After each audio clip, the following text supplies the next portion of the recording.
Muy buenas tardes, amables televidentes. Sean todos y todas bienvenidos a Los Defensores, el programa premium de Ruta 66. Hoy es sábado 9 de mayo, año 2026. Muchos temas, muchas informaciones que trataremos con ustedes durante toda esta hora. Hoy haremos un programa un poco distinto, porque hoy vamos a conversar con un amigo de este espacio, un abogado penalista, Danilo Lapé.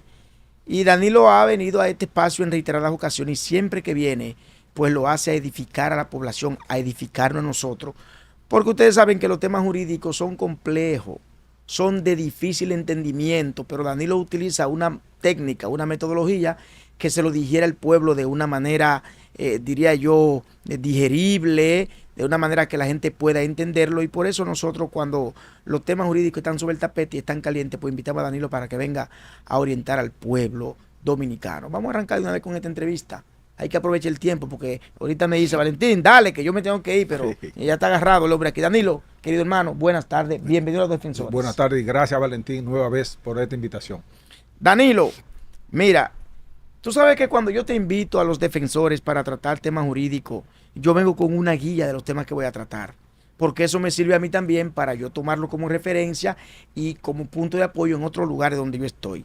Quiero iniciar este interesante conversatorio contigo con el caso de Aurelio Valdés, el fiscal que supuestamente, hay que decir así, claro, supuestamente fue sorprendido recibiendo un soborno de $10,000.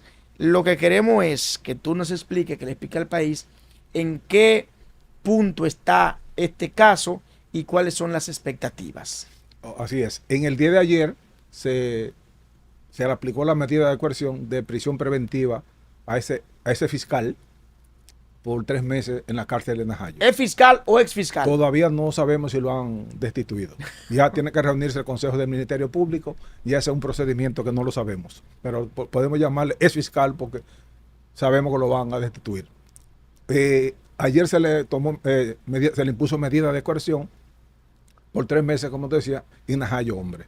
Yo creo que es un buen precedente de la Procuraduría General de la República, donde uno de sus procuradores estrella haya envuelto a los demás procuradores según la acusación del Ministerio Público, que haya recibido este soborno de otro imputado, que aunque lo tengan como testigo estrella, es del caso Senasa, como se ha dicho, que también es un imputado, aunque no le hayan hecho la formulación precisa de cargo o lo tengan como testigo estrella.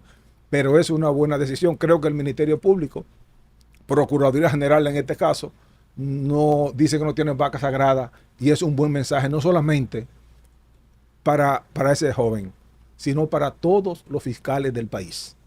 Es una pena y una vergüenza, porque hay que decirlo, que un investigador de esa categoría haya caído en este caso supuestamente por la acusación del mismo Ministerio Público, pero es una decisión que se da pena por un lado y se le aplaude por el otro, porque se ve que no hay, en el estamento del Ministerio Público, no hay vaca sagrada.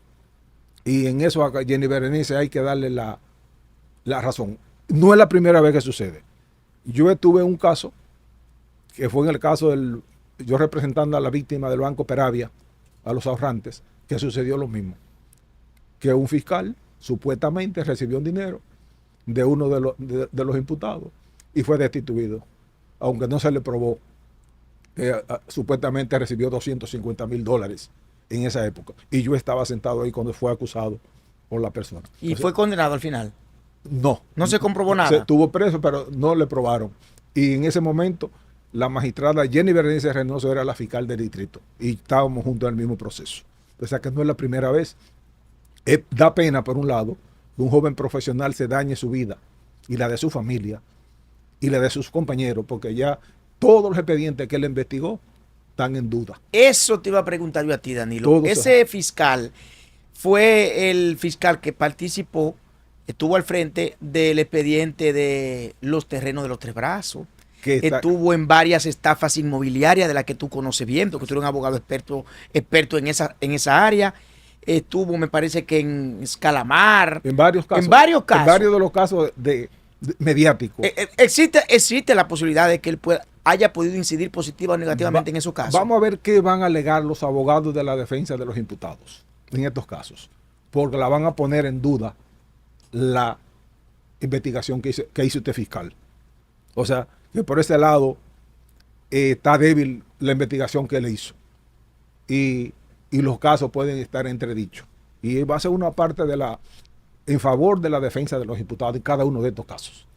Danilo, otro caso jurídico que está en la palestra hoy ha sido la condena por difamación de Rafael Guerrero. ¿Cómo ustedes, los juristas, ven este tema? ¿Qué lectura le dan ustedes? Lo que pasa es que tú, por ejemplo, tú eres un periodista, ¿verdad? Pasa que aquí ahora todo el mundo se ha enganchado a periodista. Y todo el que opina se cree que es periodista. Va ante un micrófono a decir cosas que no debe. Contra la moral de personas que pueden ser ciertas o no. Pero tú no puedes venir ni yo aquí a acusar a una persona sin tener prueba. Entonces ya estos medios, la Constitución de la República le garantiza al periodista su secreto profesional, pero también lo limita. Tú no puedes ir contra la honra, el buen nombre de una persona. Pero esa prisión a Rafael Guerrero, ¿es suspendida o ha de cumplirla en una penitenciaría de República Dominicana? No, toda la prisión que se imponen se cumplen, pero él tiene el plazo de la apelación. En el plazo de la apelación queda suspendida. Y puede, después que la corte la conozca, él va a apelar, seguro que sí.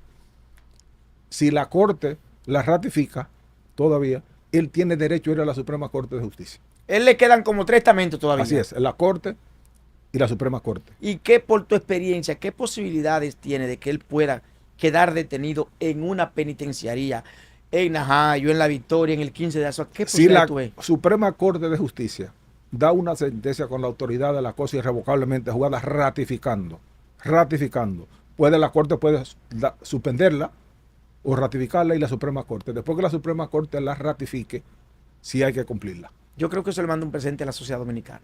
Es un precedente, lo que te decía en principio, que hay muchas personas en medios de comunicación que no debería haber prisión, es mi criterio, mi opinión, pero hay que poner un límite.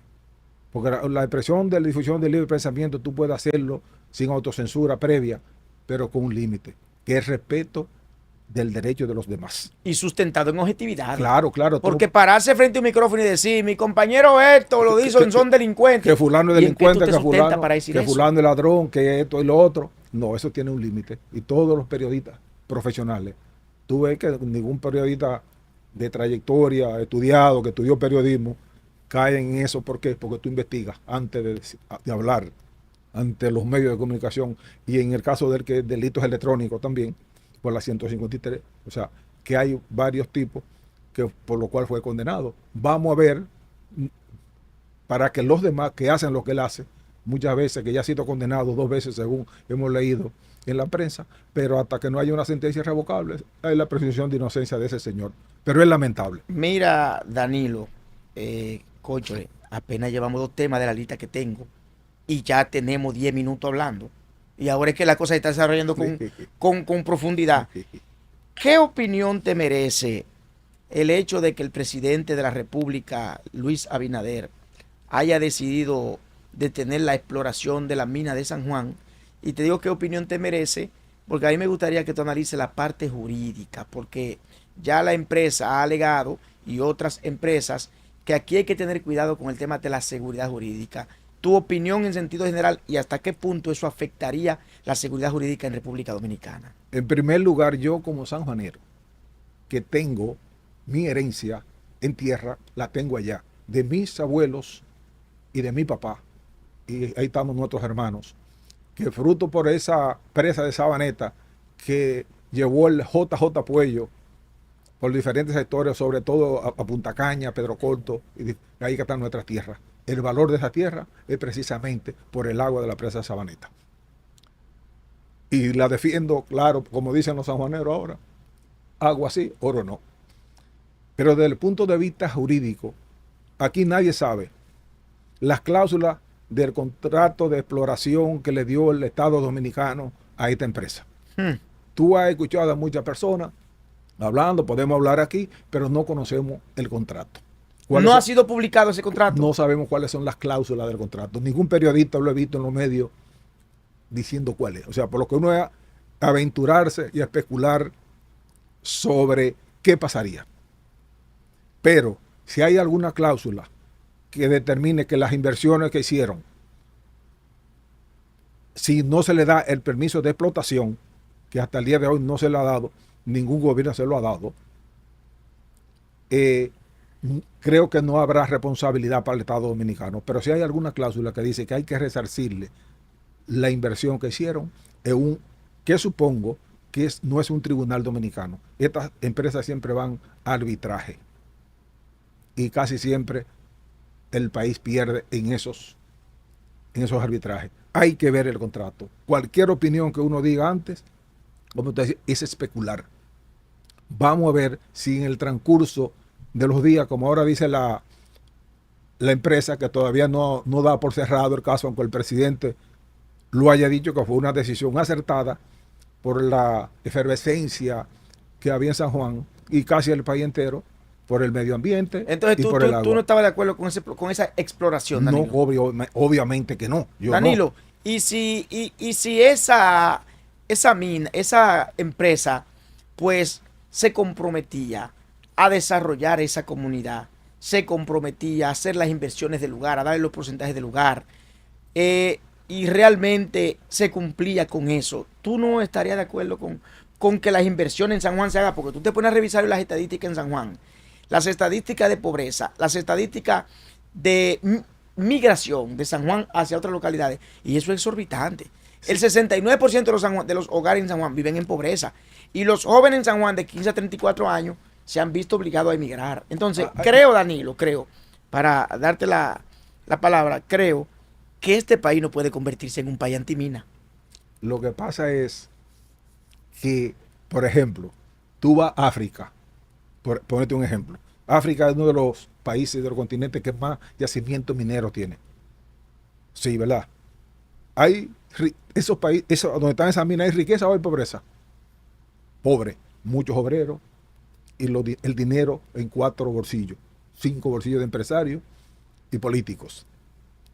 El ejemplo de Cotuí. No sé si tú conoces las calles de Cotuí. Sí. Si hay barrios, si tú conoces los barrios de Cotuí. A ver si esa compañía le ha dado riqueza a esa provincia. No. Es por ejemplo, la de San Juan, que a 7 años. El agua será eterna. Que le haga falta y que están diciendo con mucha pobreza, con mucha miseria. Donde quiera hay miseria. Aquí tú haces un pueblo por pueblo y vas a los barrios y hay miseria. Pero yo creo que San Juan tiene el Valle de San Juan, 100 kilómetros de longitud, de largo, y 20 kilómetros de anchura. Tierra productiva toda. El Cibao tiene 200 kilómetros, el más grande del Cibao. Pero aquí no hay otro valle, o sea, el segundo valle del país que produce.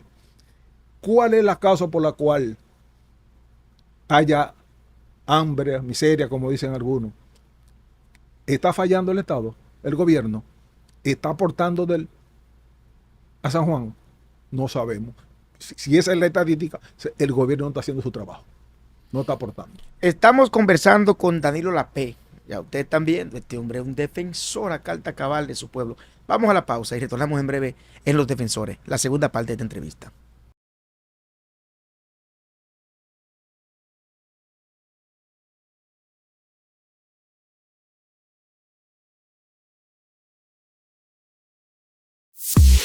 Usted está viendo Los Defensores.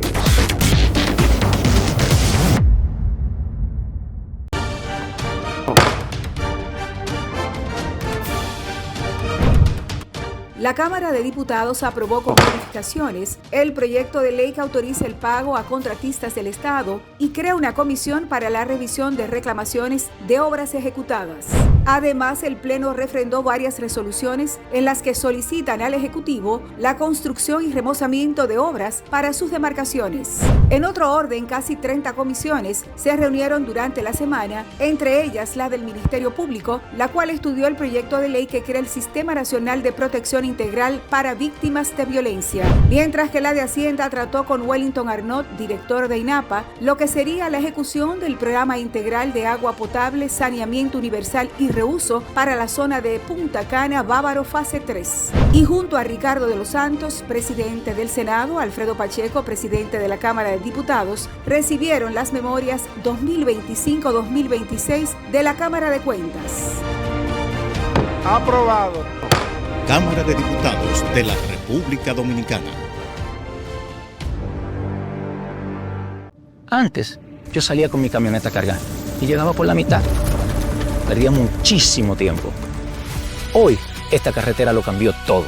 Entrego a tiempo, mi producto llega nítido y mi negocio no para de crecer, porque no solo es vender más, es volver a mi casa tranquilo. El gobierno de la República Dominicana trabaja para que cada viaje sea más seguro, con más iluminación, mayor presencia en las carreteras y asistencia 24/7 a través del 511.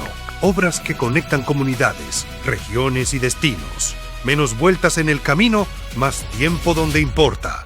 Vías que cambian vidas. Gobierno de la República Dominicana.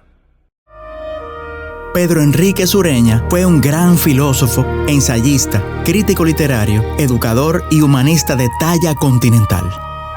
Ayudó a definir qué es América Latina desde la lengua, la cultura y la literatura, gracias a su dedicación y enorme disciplina. Esa disciplina que Immanuel Hermosén lleva en su esencia y que junto a la dedicación que Emil Peralta pone día y noche a sus estudios, hizo que la República Dominicana alcanzara los mejores resultados de la historia en las Olimpiadas Iberoamericanas de Matemáticas.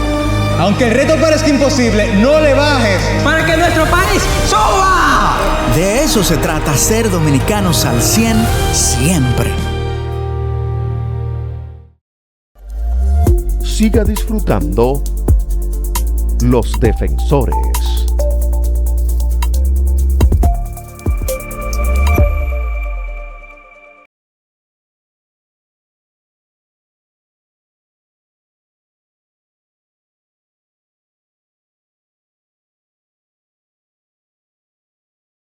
De vuelta en Los Defensores. Danilo, varios temas nos quedan por repasar.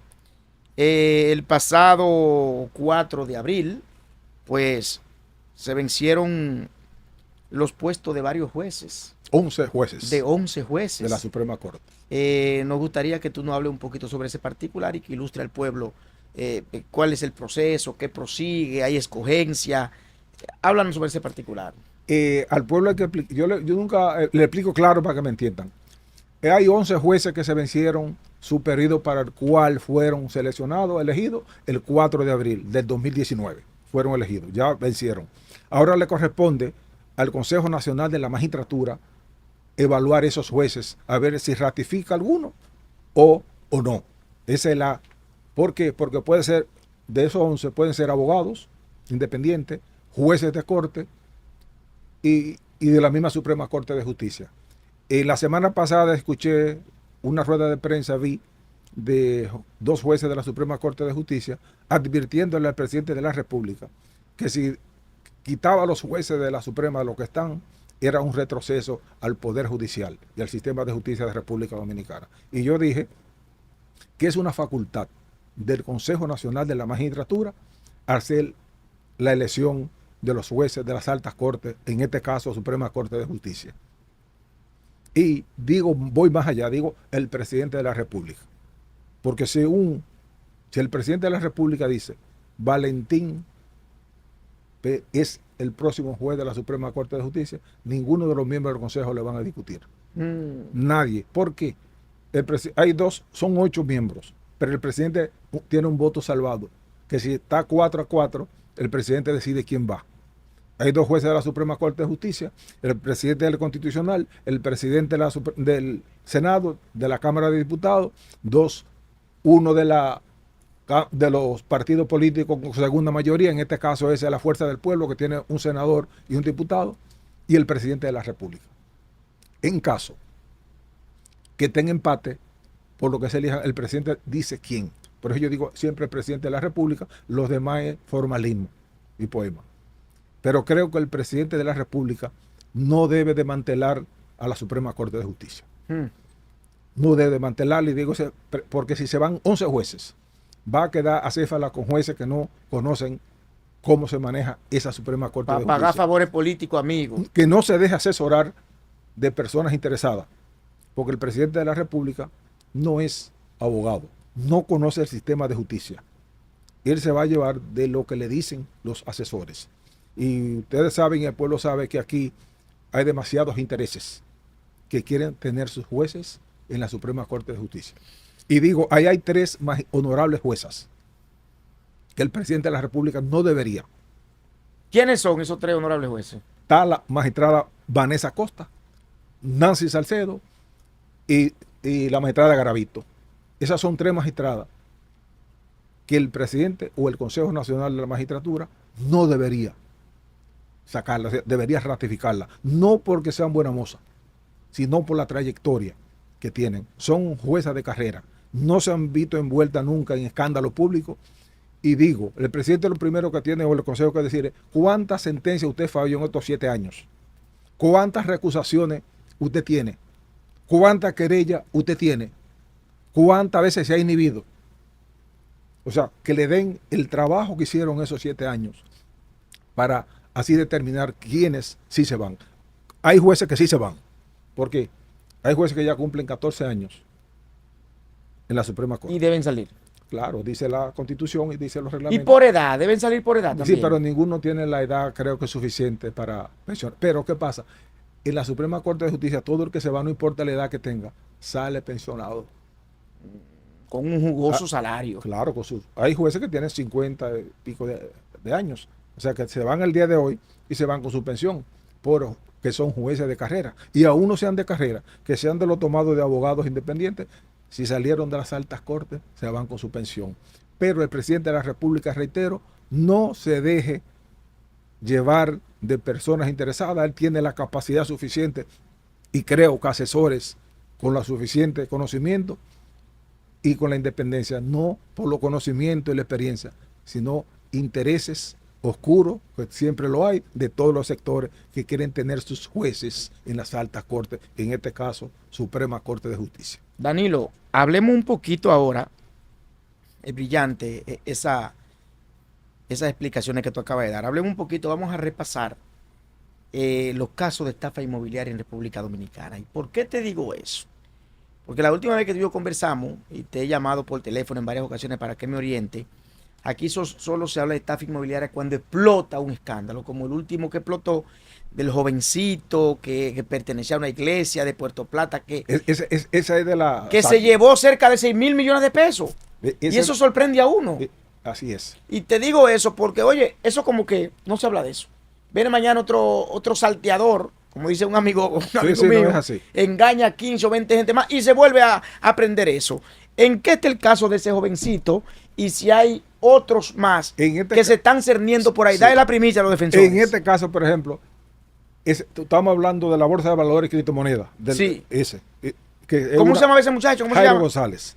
Carlos González. Jairo González. Jairo González. Del cual yo represento 45 familias.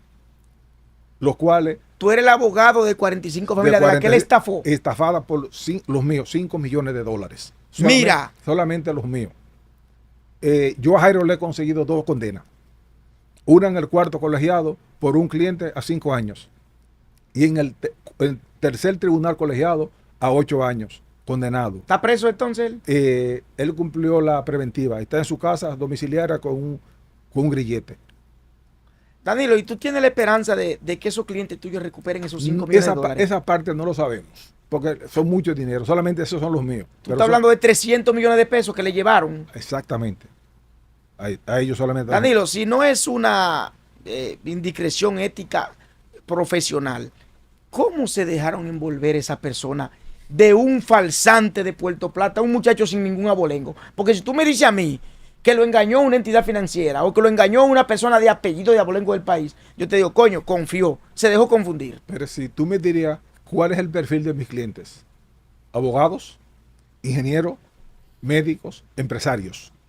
Porque lo mínimo que les recibieran $5,000. Y un pobre no tiene $5,000. Pero yo tengo clientes que tienen $300,000, $512,000, $100,000, etcétera, etcétera. Ponerlo en la mano de un carajo a la vela. Lo que pasa es que a veces decimos, la ambición mató al gato. Conlleva a la gente a cometer eso. Entonces, pero como digo yo tengo otro caso similar en otro tribunal con otro estafador que estafó a un cliente mío con $500,000 y 12 millones de pesos. Ese otro, no Jairo, era un pupilo de Jairo. Jairo fue condenado a 12 años, a 8 años, y el otro, en otro tribunal, otro juez, a 2 años suspendido. ¿Por qué? La ley es muy benévola. No, te digo por qué.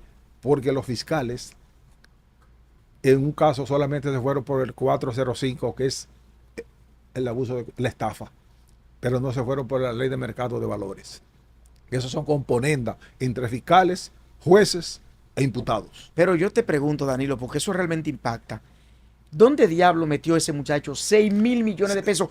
¿Cómo lo movió en los bancos en República Dominicana que no despertaron una voz de alerta? Hay en los bancos principales.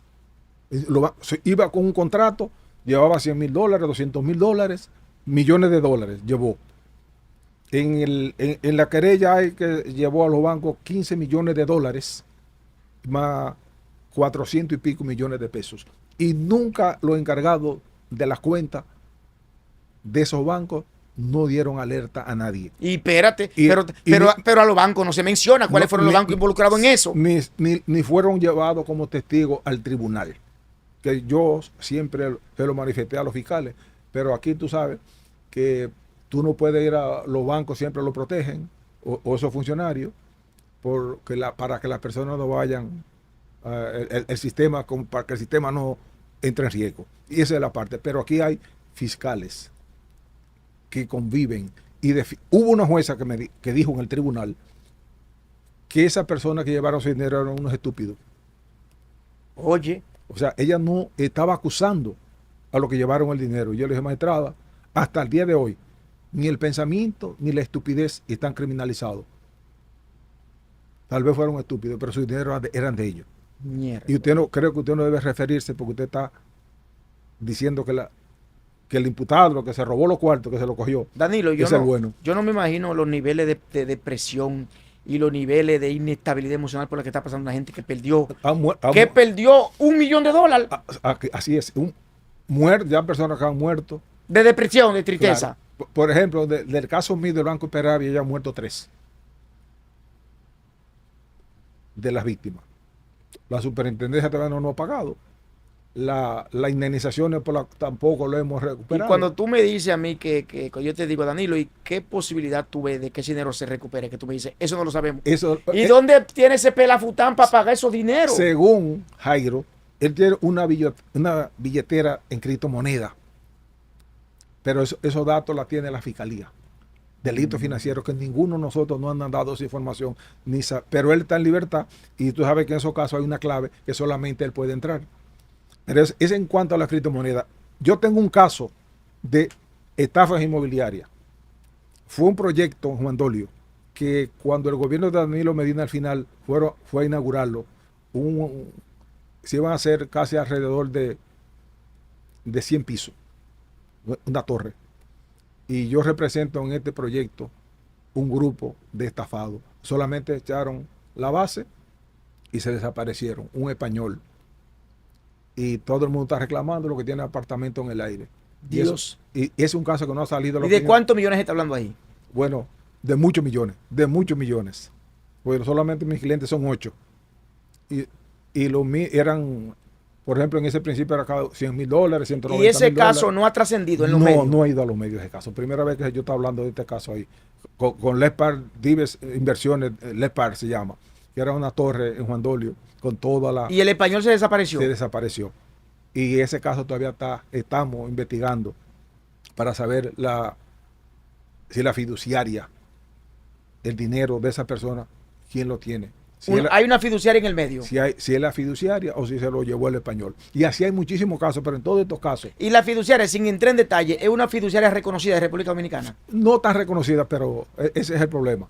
Que a veces los inversionistas, por no pagar a un abogado que le haga la debida diligencia, por no pagar, invierten 10 millones, 15 millones, 20 millones y no pagan 100 mil pesos para que le investiguen las situaciones de esos títulos. Ay, Danilo, Dios mío. Porque lo encuentran mucho. Si yo le digo a una persona, deme 200 mil pesos, le hago la debida diligencia, a ver si esa empresa tiene, los clientes tienen querella, si tienen oposición. Si tienen arraigo. La debida diligencia, si debe, cualquier deuda que tengan tributaria, si esos terrenos, ese título es verdadero. Pero aquí casi nadie, todo el mundo, el que tiene dinero piensa que es inteligente. Error. Un médico, si tú te enfermas, tú eres médico. Si hay información, los periodistas. Si hay asuntos legales, son los abogados. Pero la persona, a veces, por no pagar un abogado, cometen estos errores. Miércoles. Y tienen que pagarlo más caro. Danilo, tú sabes que este tema de las estafas inmobiliarias es envolvente. Uno se zambulle en este tema porque a la vez de que es envolvente es preocupante y a uno le gusta escuchar cosas como esa para cada día aprender más. Sí. Me quedan 2 temas contigo y no puedo dejar de escuchar tu opinión y el público en sentido general escucharla.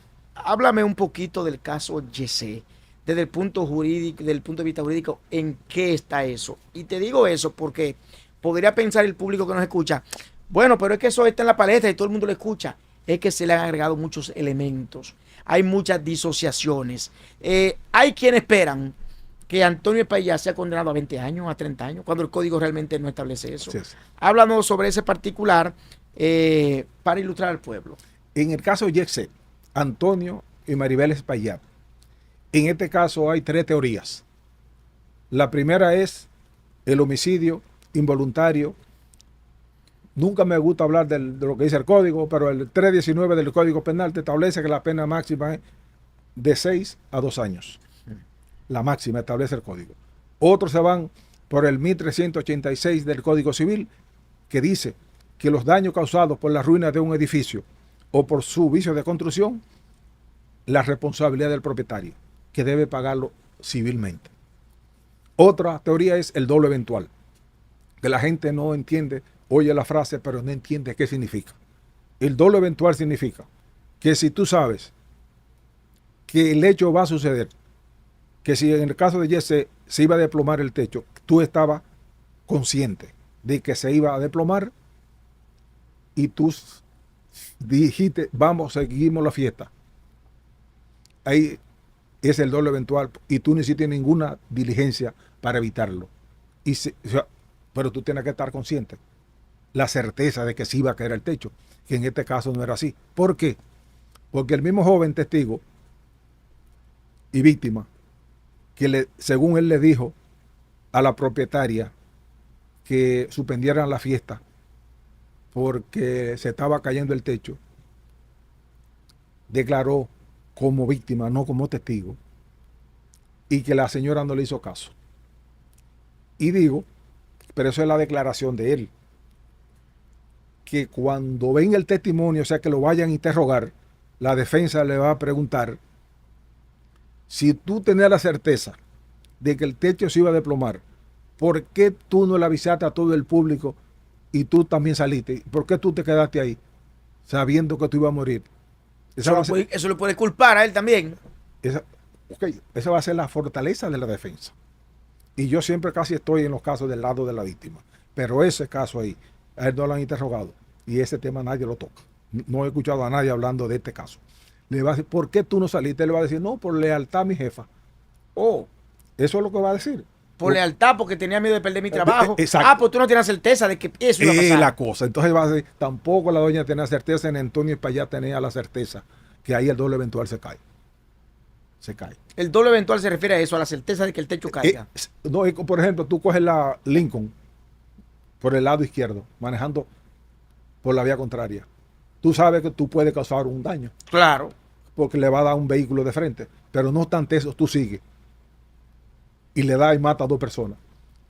tú sabías que el hecho de tú ir por una avenida en vía contraria iba a causar un daño. Ese concepto, ustedes los abogados lo llaman doble eventual. Doble eventual. ¿Por qué? Porque tú tenías la certeza de que sí tú podías ocasionar un daño y no obstante eso tú seguiste por la vía contraria. ¿A qué condena por tu experiencia podría ser condenado Antonio Espaillat? Bueno, según, desde mi punto de vista, máximo 2 años.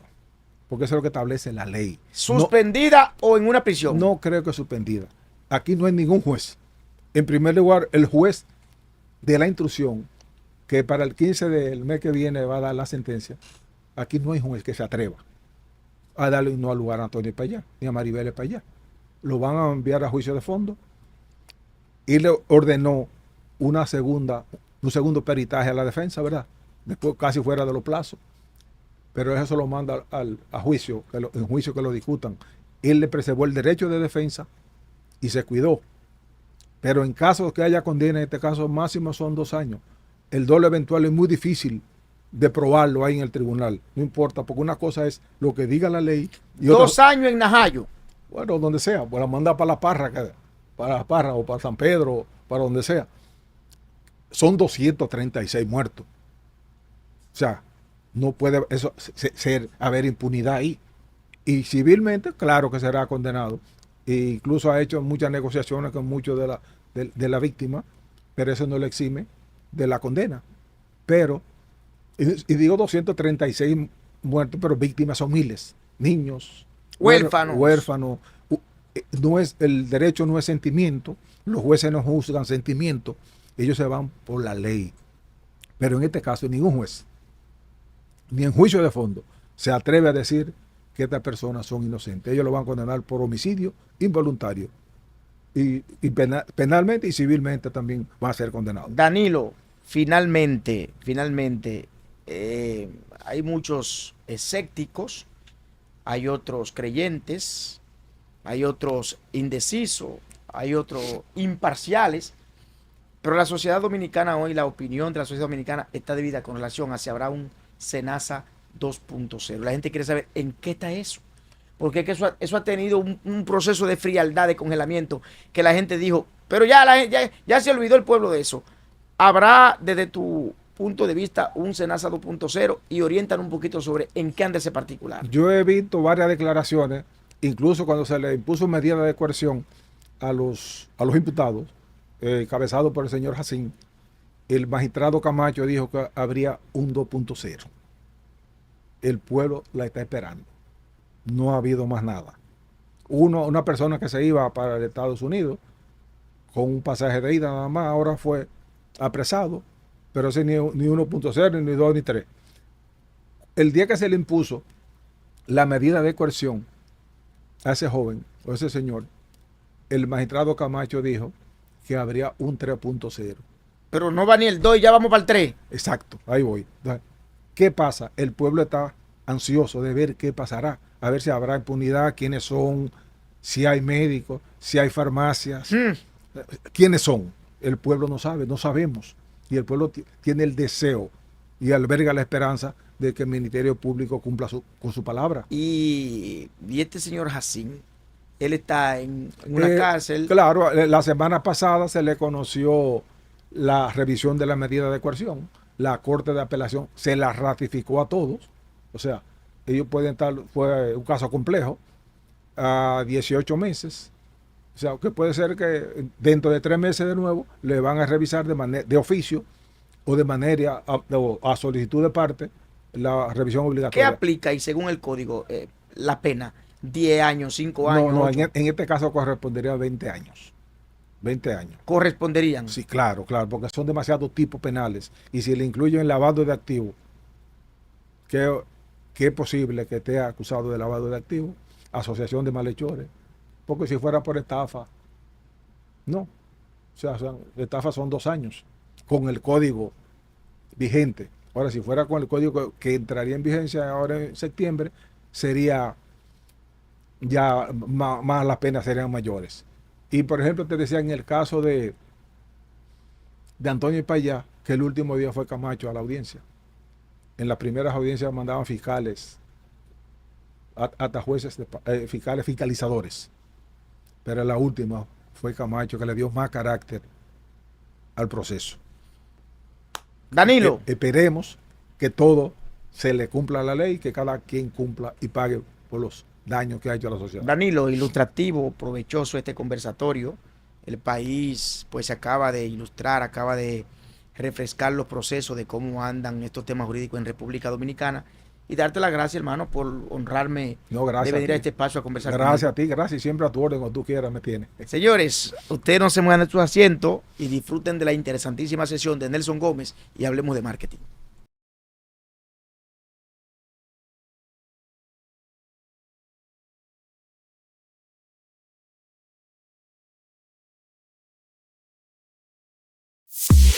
Usted está viendo Los Defensores. Trabajo en una zona franca y a veces me toca volver de noche a casa. Antes, con esa carretera oscura, yo venía con el corazón en la boca. Ahora no. Voy en una vía iluminada y con el 511, si pasa algo, esa gente resuelve de una vez. Llego a mi casa tranquila, porque el camino siempre me cuida. El gobierno de la República Dominicana trabaja para que cada viaje sea más seguro, con más iluminación, mayor presencia en las carreteras y asistencia 24/7 a través del 511.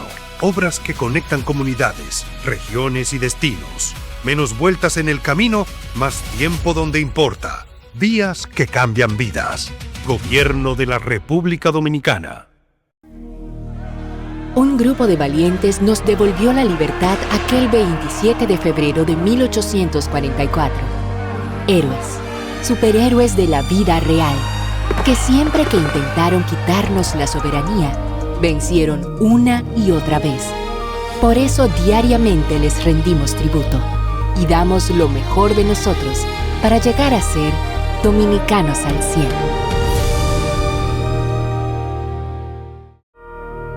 Juan Pablo Duarte no solo fue un político, sino también un gran educador que creía en la enseñanza para la libertad y el progreso, ofreciendo clases gratuitas e influyendo en el pensamiento de los jóvenes para defender a la patria. Doña Esperanza es como Duarte. Todos los días se levanta en Pedernales a enseñar la historia y los valores que nos caracterizan, para que la patria siempre esté con nosotros. Sean dominicanos al 100 siempre.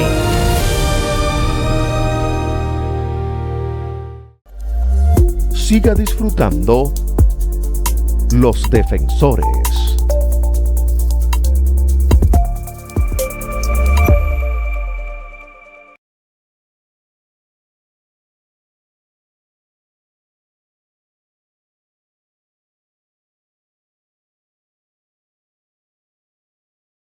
Saludos, amables televidentes, nueva vez aquí en Los Defensores, como todos los sábados y los domingos cuando hay repetición, y además en Hispanic TV y en las redes sociales.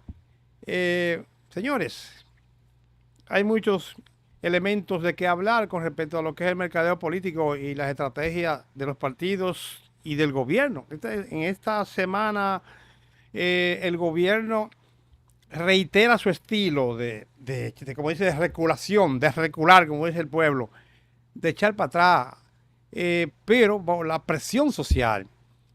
La gran manifestación que hubo en San Juan y en muchas provincias del sur con relación al intento de un emporio minero que quiere explotar el oro de las montañas versus la respuesta del pueblo de San Juan, que no quiere que le alteren su ecosistema y que pongan en peligro el origen de sus aguas, de lo cual se sustenta su agricultura, su ganadería, toda la economía del sur, no solamente de San Juan, sino también que podría afectar otras provincias adyacentes.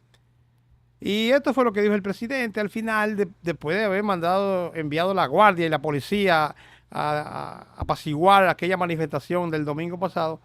Al final, el presidente cedió por la presión de la sociedad, argumentando que ya ese mismo hecho ya violaba la ley. Y vamos a escuchar un segundito, Dixon, de lo que él dijo ahí. Este gobierno escucha con atención, con respeto y con responsabilidad. Y cuando la ciudadanía expresa inquietudes y preocupaciones, nuestro deber es actuar con prudencia y transparencia. Por eso he dispuesto la detención inmediata de cualquier actividad relacionada con el proyecto minero Romero en la provincia de San Juan de la Maguana. ¿Cómo lo vieron? Ve,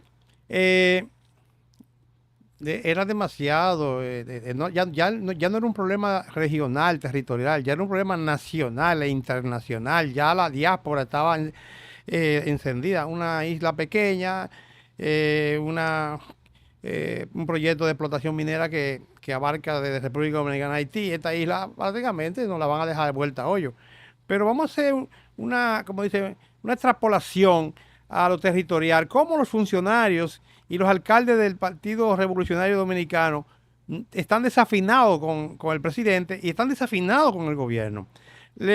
Ponme ese videito y le voy a demostrar esto que ustedes van a ver y le voy a ir explicando de este video de Santo Domingo del Norte, exactamente en la calle del este de la urbanización Paseo del Parque, frente al Parque Mirador Norte. Eso es la pretensión de levantar un edificio ahí de 4 niveles en una calle que termina, donde no hay acera ni hay nada. Y como verán, hay una prohibición de la Junta de Vecinos de construir edificios ahí, porque esa zona es de residencia de 1 nivel y 2 niveles máximo familiares.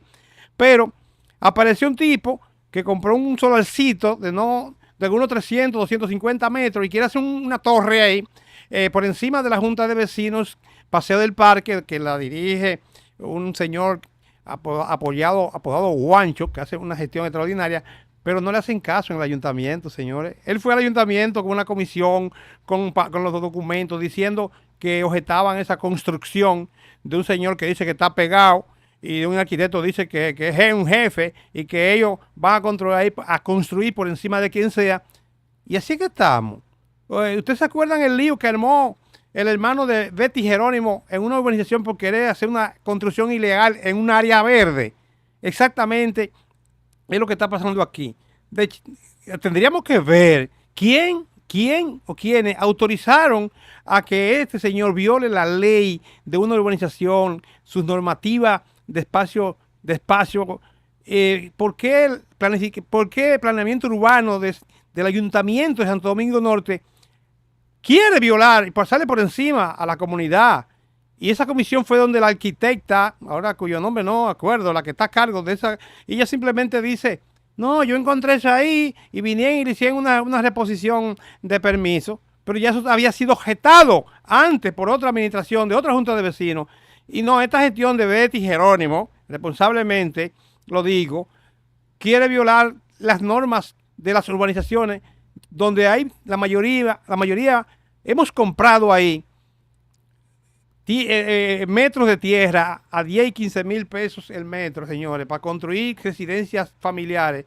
Entonces le quieren destruir ese patrimonio a todos los vecinos de la urbanización Paseo del Parque. Y como esa urbanización y en todo el territorio de Santo Domingo Norte, el desorden que impera con la asignación de permisos ilegales, ustedes no se lo imaginan, pero por lo que veo eso va a ir para largo.